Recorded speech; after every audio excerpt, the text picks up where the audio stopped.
Chosen one, anchor your spirit to what I am about to say right now. That restlessness you have been carrying, the one that has no name, no clear reason, no logical explanation, stop running from it, because I need you to understand something before this message goes any further.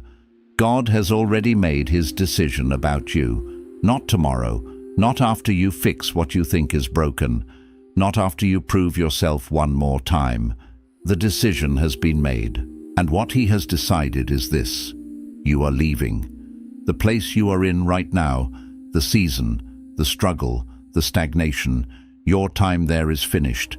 The enemy knows it, and that is why the last 72 hours have felt the way they have. It all ends soon. The waiting, the confusion, the sense that you have been standing at a door that refuses to open. But hear me when I say this: it is not ending despite what you have been through. It is ending because of it. Think back to that moment this week when you almost broke. When you came so close to saying something you could not take back, doing something that would have kept you exactly where you are. But you did not. Maybe you went quiet when everything in you wanted to explode. Maybe you pulled back when your flesh was screaming to push forward. Maybe you let something go that you had been holding on to for months.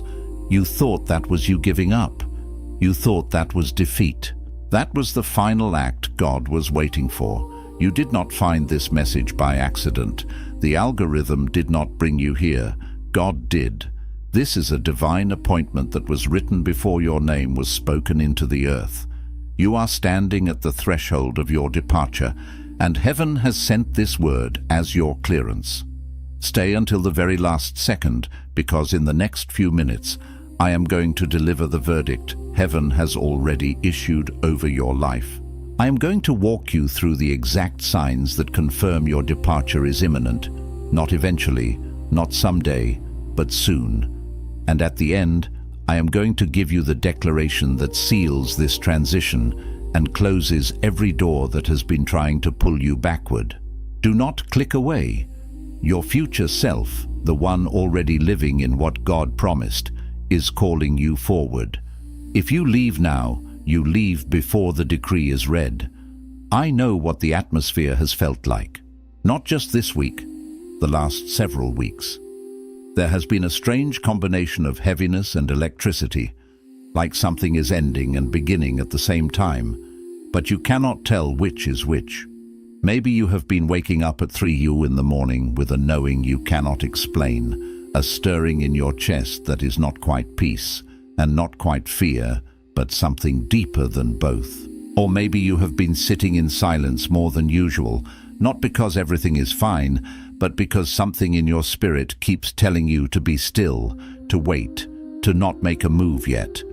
Or maybe you have felt invisible lately, like the world around you has kept spinning, but you have been standing in slow motion, watching, suspended between two different versions of your life. That suspension is not punishment. That is preparation. And in that suspended place, the enemy has been working overtime with a very specific lie. He has been whispering that the reason you feel stuck is because you made a mistake you cannot come back from. He is replaying a moment in your mind, maybe a relationship you left, a decision you made in exhaustion, a season where your faith slipped and your actions did not look like someone who believed. He is pointing to that moment and telling you that is why the doors have been slow. That is why the promise has not materialized. He is telling you that you disqualified yourself, that God has had to reroute everything because of what you did, and that the version of the blessing you receive now will be smaller, lesser, a consolation. That is a deception built specifically for this moment to stop you from stepping forward. Because here is what the Word of God actually says about where you are standing right now. Isaiah 43:18 and 19 says, "Do not remember the former things, nor consider the things of old. Behold, I will do a new thing. Now it shall spring forth. Shall you not know it? I will even make a road in the wilderness and rivers in the desert. Now it shall spring forth." not eventually, not after enough time has passed for you to earn it back. Now, God is not working around your past. He is not subtracting from your promise because of the moments the enemy keeps replaying. He is doing a new thing in the very wilderness that was supposed to swallow you whole. The road is being built in the place that had no road. The river is flowing in the place that had no water. You were not disqualified. You were repositioned. The heaviness you feel is not the weight of consequence. It is the weight of transition. It is what it feels like when everything that was is making room for everything that is coming. It is the pressure before the push. It is the silence before the sound. You think you have been wasting time in this season. You think the waiting has cost you something irretrievable. But let me reframe your reality right now. This season was not delay. This season was distance. God has been moving you away from everything that could not survive where He is taking you. The relationships that faded, the doors that closed, the version of you that kept showing up in places you no longer belong, all of it was departure preparation. Every loss was a lightening of the load. Every ending was God editing out of your story what cannot enter the next chapter. You are not starting over, you are arriving. And the word today is final. The decision has been made. God has decided, and when God decides, no power in heaven or on earth or beneath the earth can reverse it. You are leaving this season soon. And now that the decision has been made, now that you understand you are not being held, you are being held back for a reason. I need to walk you into something that is going to require your full attention. Because the departure God has written over your life is not just a change of circumstances. It is not merely a geographical relocation, a new job title, or a shifted relationship status. This departure is something far more profound, far more foundational. It is a seismic change of identity, and most people miss that entirely. They are waiting for the external to shift, for the scenery to change around them, for a tangible sign in their outward reality, while the internal landscape remains static, still anchored to a version of themselves that was never meant to make it to the next chapter. It's like a ship preparing for an ocean voyage, yet still carrying the barnacles and the rust of its dockside existence, failing to realize that the vessel itself must be refitted, reinforced, and recalibrated for the vast open waters ahead. You cannot carry who you were into where you are going. This is not a punitive measure from a judgmental God, as if He is punishing the old you. Rather, it is a sacred necessity, a divine requirement. Where you are going requires a you that has been forged in exactly this kind of fire, a self that has been purified, strengthened, and made resilient through the crucible of experience. Think of a seed that must break open, releasing its familiar form to become a towering tree. Or consider the caterpillar, so comfortable in its crawling existence, that must undergo a complete metamorphosis within the dark confines of a chrysalis to emerge as something entirely new, utterly transformed, and capable of flight.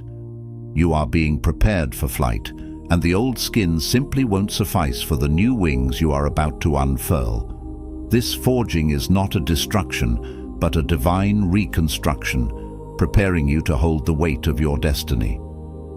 Think about Moses. 40 years in Midian, 40 years of what looked like utter obscurity, profound failure, and complete irrelevance to the world. He had once been on the other side of that spectrum, raised in Pharaoh's palace, positioned for unparalleled influence within the most powerful empire of his time, full of the kind of worldly power and charisma that the masses could see and admire. He was trained in all the wisdom of Egypt, adorned with the garments of royalty, a man destined, it seemed, for earthly greatness. And then one moment, one impulsive decision born of a righteous anger, and he found himself in the desolate wilderness, tending sheep, an exile, a runaway. To everyone watching, To every former admirer and every contemporary observer, Moses had utterly disqualified himself. To all appearances, the grand dream he may have held, or the destiny others had projected upon him, had died a slow, inglorious death in the sands of Midian. But God was not done. God was not even close to done with Moses. He was precisely where God needed him to be. God was stripping Moses of every identity that was borrowed, every confidence that was built on the wrong foundation of human strength or royal privilege, every version of greatness that depended on man's approval, man's systems, or man's power. Because what God was preparing Moses to do, to confront a Pharaoh, to lead a nation of millions through a desert, to stand as a prophet face to face with the divine, required a man who had nothing left to prove to anyone but God. A man who had lost enough, experienced enough emptiness, to trust completely and exclusively in the one who had called him. A man who had been emptied so thoroughly of his own ego and self-reliance that when God finally filled him with his spirit, his power, and his presence, there would be no confusion whatsoever about whose power it actually was that moved through him. The wilderness was not Moses's consequence for his past actions. It was not a punishment to be endured. It was rather his divine construction zone, a sacred space where the architect of his soul was meticulously building the interior strength, humility, and trust required for his monumental calling. And this is where it goes deeper for you, where the ancient narrative of Moses intersects directly with the very present reality of your own life. What you have interpreted as the wilderness of your life, that place where your most precious gifts felt invisible, unheard, perhaps even irrelevant, where your deepest calling felt dormant, like a seed buried too deep to ever sprout, where you kept asking God why he had gone quiet, why his presence felt distant, why your prayers seemed to echo in an empty sky. That wilderness was not where God forgot you. It was not a place of divine neglect or oversight. That was precisely where God was finishing you. There is a profound, often painful, but utterly crucial difference between being forgotten and being formed, and you have been formed in this season in ways that your eyes, limited by immediate circumstances, cannot fully see yet. But the moment you step into what is next, into the vivid clarity of your appointed destiny, you will turn back and look at this exact season with a completely new perspective. You will understand with absolute certainty that nothing was wasted. Not the tears that fell like rain in your lonely nights, not the confusion that swirled like a desert sandstorm in your mind, not the long nights when the ceiling felt like concrete pressing down on your spirit, and your fervent prayers felt like they were bouncing back unheard, echoing in the void. Every single thing, every challenge, every ache, every quiet moment of surrender, every perceived setback was working together, meticulously orchestrated by a loving God, even when it felt like nothing was working at all, when the loom of your life seemed to be weaving chaos instead of order. But here is where I need to challenge you with something that most people are not willing to sit with, to truly wrestle with in the quiet chambers of their heart. The leaving that God has ordained for your life, this pivotal departure from your former self and former season, is not going to happen passively. It is not something you merely stumble into or idly wait for. You do not drift into your next season like a leaf carried by an indifferent breeze. No, you actively decide into it. You step into it with intention, with conviction, with a fierce internal declaration. And that decision, that profound internal commitment, requires you to do something that goes against every instinct you have carefully built up and honed in survival mode. You are going to have to stop making yourself small enough to fit into spaces that were never designed for you in the first place, spaces that were never meant to contain the expansive, glorious potential God has placed within you. This is the part no one wants to hear, the uncomfortable truth that often chafes against our conditioned patterns. You have been accommodating your own diminishment. You have, in essence, been participating in the shrinking of your own spirit, the muting of your own voice, the limiting of your own potential. Not because you are inherently weak, not because you lack courage, but because somewhere along the way, deep within the fabric of your experiences, staying small felt like staying safe. It became a subtle, insidious coping mechanism. If you did not reach too far beyond your perceived grasp, you reasoned, you could not fall too hard, avoiding the painful crash of dashed hopes. If you did not believe too deeply in the audacious promises of God for your life, you could not be too profoundly disappointed when things didn't unfold according to your timeline. If you kept yourself just below the threshold of your actual God-given potential, you could manage the risk, control the variables, and insulate yourself from external judgment or internal heartbreak. And you told yourself, convinced your own heart, that this carefully constructed smallness was wisdom. You even whispered to yourself that it was humility, a spiritual virtue. But if you are truly honest, and this is the moment to be brutally honest with yourself, to strip away all the layers of self-deception, it was not genuine humility. It was a self-protective agreement you made with fear, a silent covenant forged in the fires of past pain and disappointment.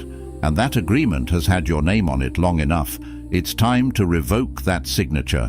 What's coming next will likely surprise you, because it is not merely more encouragement, not just another wave of uplifting words. It is a stark, powerful invitation to confront the true architect of your own limitation, to look fear in the eye and dismantle its subtle strongholds within you. Fear does not always show up looking like overt, paralyzing terror. That is what makes it so insidiously dangerous, so difficult to identify and dislodge. Sometimes it shows up disguised, looking like admirable patience, whispering that it's not yet time, that you must wait indefinitely. Sometimes it shows up looking like spiritual discernment, urging caution to the point of stagnation, masking inaction as prudence. Sometimes it shows up dressed in the very language of faith itself, ironically telling you to wait, to be still, to not move yet, when what it is actually doing, in its deceptive mastery, is keeping you frozen, paralyzed in a moment God already moved past weeks, months, or even years ago.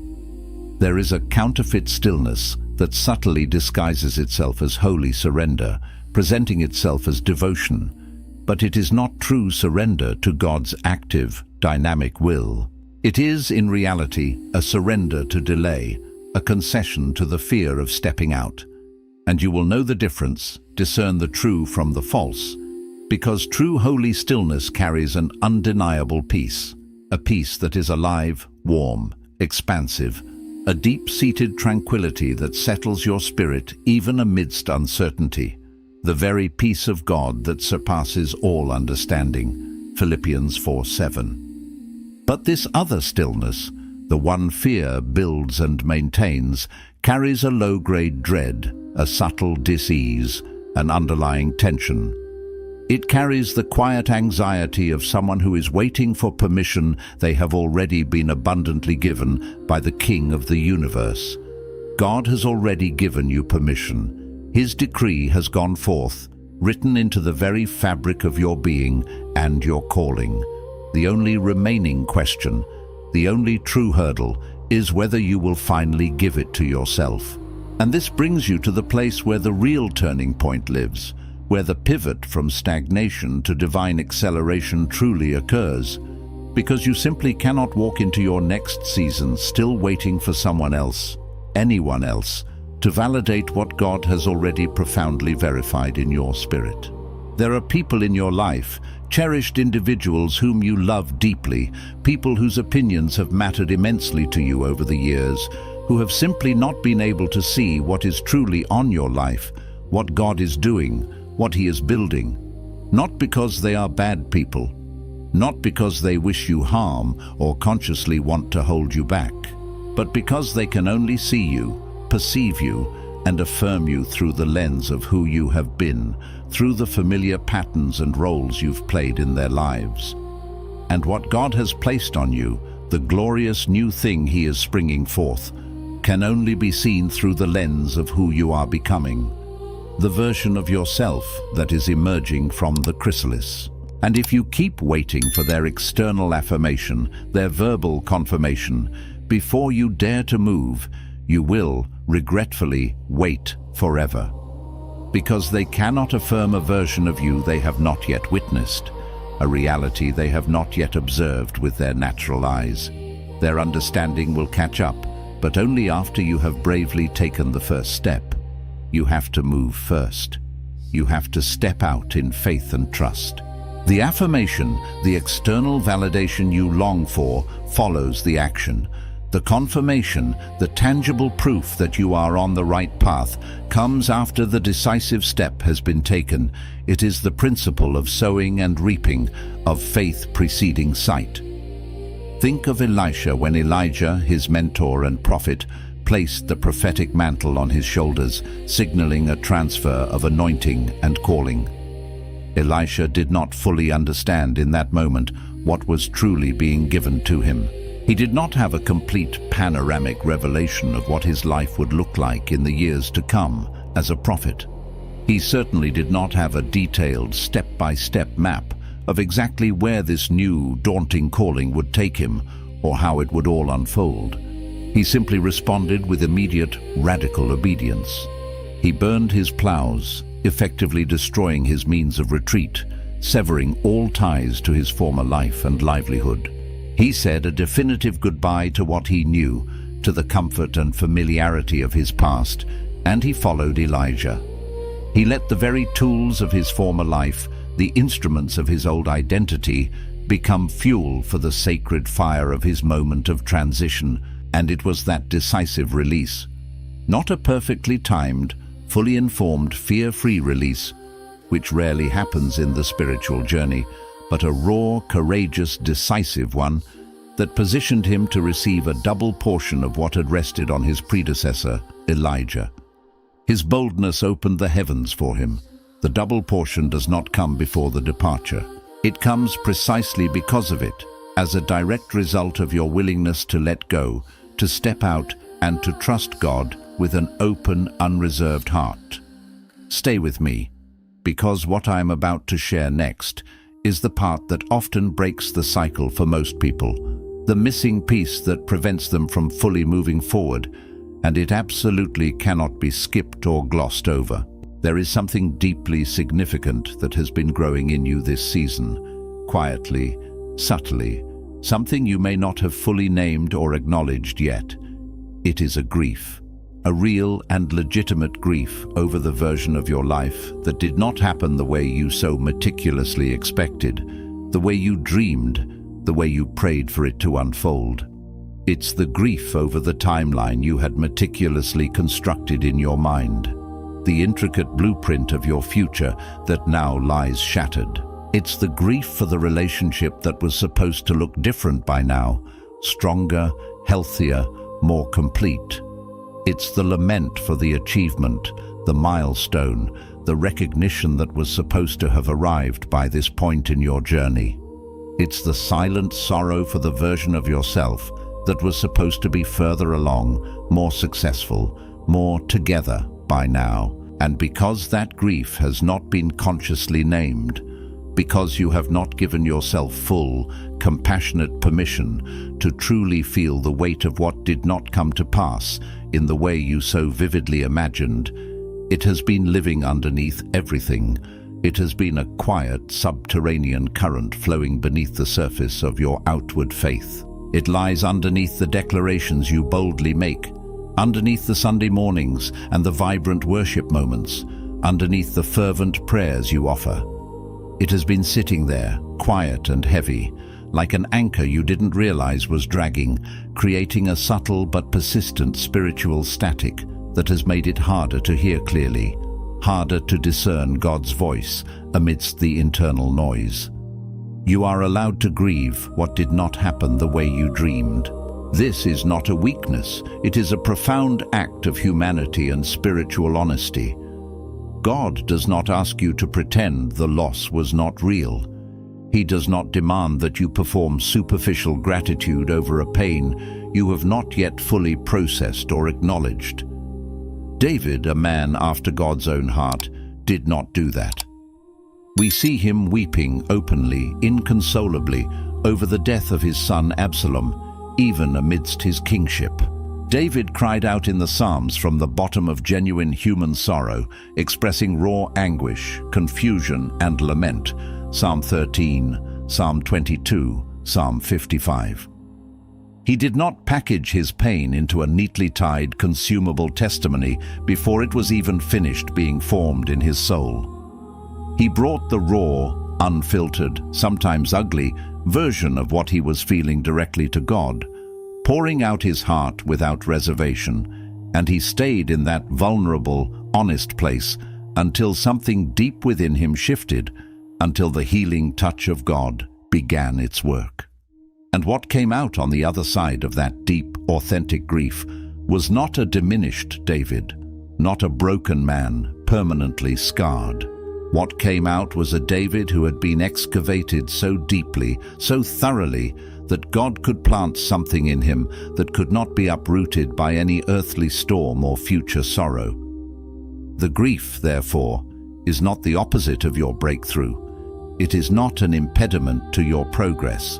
The grief, when you stop running from it, when you cease trying to intellectualize or spiritualize it away, and instead bring it honestly, vulnerably and fully to God, becomes the fertile ground out of which your breakthrough precisely grows. It is the rich, dark soil from which new life emerges. And here is where the revelation begins to turn in a direction you may not have expected, a powerful reframe that changes everything. The delay you have been experiencing, the prolonged season of waiting, the frustration of unmet expectations, the lingering sense that you're stuck, the very thing you have been passionately calling delay, is not actually delay in the way you perceive it. It is, in its deepest, most loving essence, protection. But not merely the kind of protection that simply keeps you from obvious harm or visible danger. It is the far more profound, nuanced kind of protection that keeps you from arriving too early. There is a version of your blessing, a manifestation of your promise, a stepping into your destiny that you absolutely could have received 18 months ago, 2 years ago, perhaps even at the very moment you first started believing for it with all your heart. And if you are truly honest, a significant part of you is likely still frustrated, even resentful, that you did not receive it then. But here is what you could not see then, what your limited perspective prevented you from grasping, and what you are only now, through the fires of this season, becoming equipped to see and understand. If it had come when you first asked for it, when your soul was crying out for it, you simply would not have had the interior architecture, the spiritual maturity, the emotional resilience to truly hold it. You would have received the promise, yes, but you likely would have crumbled under its immense weight, like a grand structure built on an inadequate foundation. You would have stepped into the wide-open door of blessing and walked straight into something you were not yet prepared to steward with wisdom, humility, or sustainable strength. God loves you too much to give you what you are not yet ready to carry, to place a burden on you that would crush rather than elevate. His delay is not denial, but divine preparation. He is not withholding, he is perfecting. But now after this season, after this refining fire, after this intense and often uncomfortable formation process, the interior architecture is there. The weight-bearing walls of your character have been meticulously built and reinforced. The foundation of your faith has been deepened, anchoring you firmly against any storm. And what could not have possibly survived in you 2 years ago, what would have withered under the pressure or been scattered by the winds of challenge, will not only survive now, it will thrive, it will flourish, bearing fruit in abundance, because you are now a vessel strong enough, wise enough, and rooted deeply enough to contain and steward the fullness of God's blessing. And just when you think you have grasped that profound truth, just when the encouragement of it begins to truly settle deeply in your chest, warming your spirit with hope, I need to take you one layer deeper, because this is precisely the place where most people still get stuck, still find themselves entangled, even after they understand everything I have just articulated. The final, often unseen thing standing between you and your full, unhindered departure into what God has meticulously prepared for you is not the enemy, though he certainly tries to sow doubt. It is not your past mistakes or perceived failures, for God has already dealt with those. It is not the people who doubted you or the challenging circumstances that tried to define you. No, the final, most tenacious thing standing between you and what is next is a deeply ingrained, often subconscious version of the story you have been telling yourself about who you are that is simply no longer true. You have been living inside a narrative, a self-created myth. Every single person does. And inside that narrative, you have assumed a specific role, a character you have been inhabiting, a persona you've worn like a second skin. That character was often built out of your deepest wounds, your perceived lack, the sting of moments of rejection, the times love did not show up in the way it should have, or the promises that were broken. And that character, that carefully constructed self-narrative, has served you in a way. It kept you safe, shielded your tender heart from further hurt. It helped you navigate complex emotional terrains. But it is not who God says you are in His eternal truth. And critically, it is not who is allowed to cross the threshold, to step through the gate, into the glorious new thing that is coming. The old garment, though familiar, is tattered and ill-fitting for the royal robes God has prepared. There is a profound Hebrew word, teshuvah, which is most commonly translated as repentance, but at its root, its most ancient and purest meaning, it simply means return, not punishment, not self-flagellation or endless cycles of guilt, not an extended season of proving you are sorry for who you have been. No, it means return. A turning, a reorientation toward the original, the authentic, the divine blueprint. And what God is calling you to right now, in this very moment, is not more penance for the past. He is not asking you to pay a debt you cannot afford.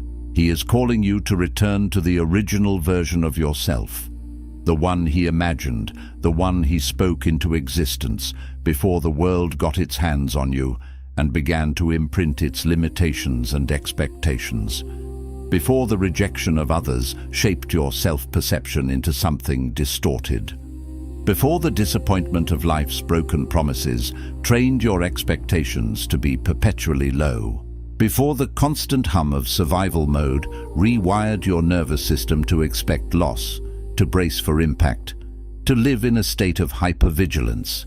He is calling you back to the person He spoke into existence before you had a single reason to be afraid, before the world taught you to shrink, to hide, to compromise your divine essence.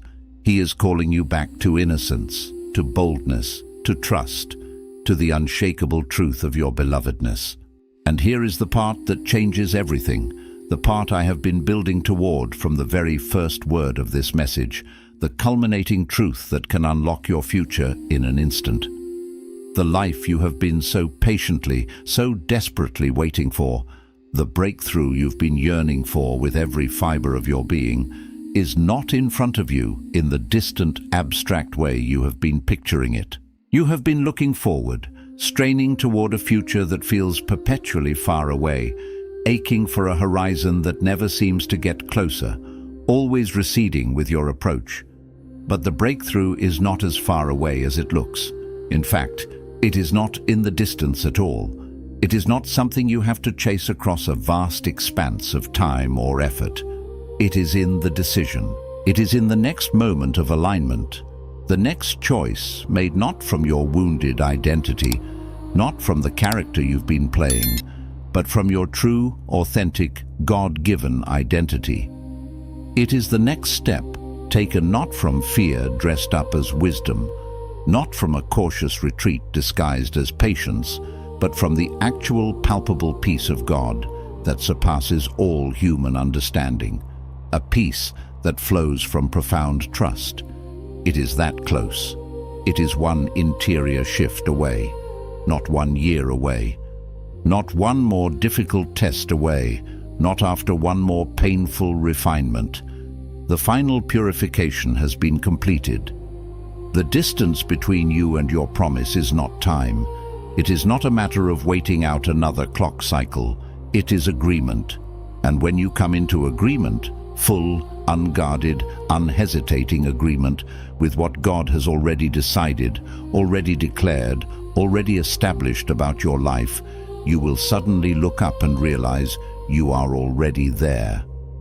You have arrived. The journey was always an internal one, a journey back to the truth of who you are.